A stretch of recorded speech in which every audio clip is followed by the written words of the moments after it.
You know, some people believe the Bible describes a very specific cosmology, one that looks absolutely nothing like the model most of us were taught growing up. So today, let's just take a closer look at the verses themselves and see what picture really starts to emerge. And listen, we're not just talking about a handful of passages here. This book, 200 Bible verses proving a flat, stationary Earth, actually gathers more than 200 verses that all point to this view. And what's great is the passages are organized by theme, so it gives you a really clear, structured look at what Scripture is saying about the world. What's so striking about this, though, is that these verses aren't just pulled from one little isolated section of the Bible. No, the verses stretch from Genesis all the way to Revelation. We're talking about the entire biblical narrative here. All right, so let's walk through the major themes that this book lays out. The very first one is this idea that the earth is totally fixed and completely unmoving. Okay, so Scripture repeatedly describes the world as established, firm, and just Unable to be moved. These verses are really presented as powerful evidence of a stable, anchored foundation for the whole world. You'll see all these references to pillars and foundations and supports, imagery that really suggests something solid and stationary, and passages from Psalms, from Chronicles, and even 1 Samuel. They all echo this exact same idea. So the takeaway here is pretty simple, right? The earth is fixed. It's stable. It doesn't go anywhere. All right, next, this book invites us to look up. So what does Scripture say about the heavens above us? The central idea here is something called the firmament, and it's interpreted as a solid, physical dome that covers the earth. Genesis describes the exact moment this structure was created to separate the waters above from the waters below. And it's not just Genesis. Prophets like Ezekiel and Daniel, they also describe the heavens as something structured, something real, something that was intentionally placed.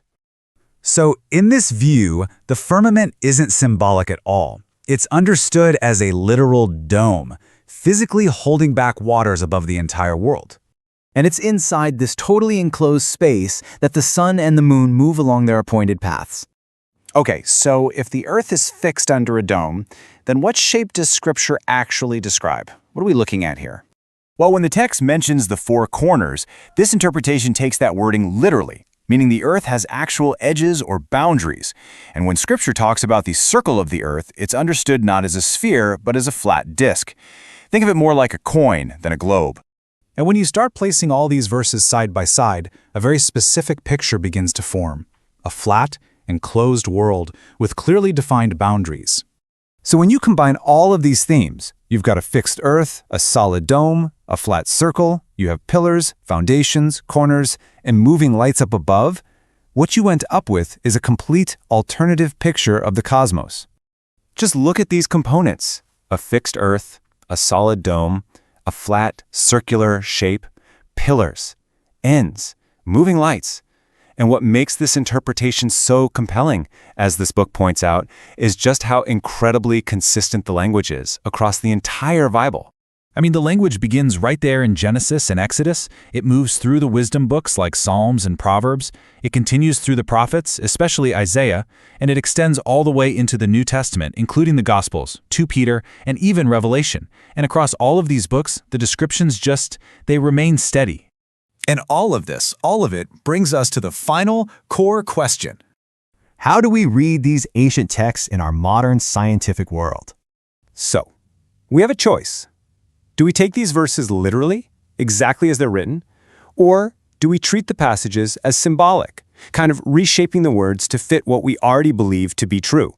And your answer to that really shapes how you approach Scripture as a whole. Because once you decide whether these passages are literal or metaphorical, that single decision influences how you interpret everything else. And that's why this book invites you to explore the verses for yourself, to see them directly, plainly, with no filters.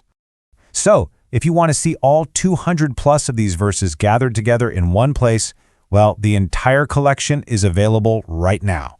The book is available right now on Amazon. Just search for the title, 200 Bible Verses Proving a Flat Stationary Earth, written by Sue West. Go ahead, read the verses for yourself, compare the passages, and just see what Scripture actually says. Knock, knock. It's me. Before you go, don't forget to grab the book. Trust me, I've got a lot more to show you.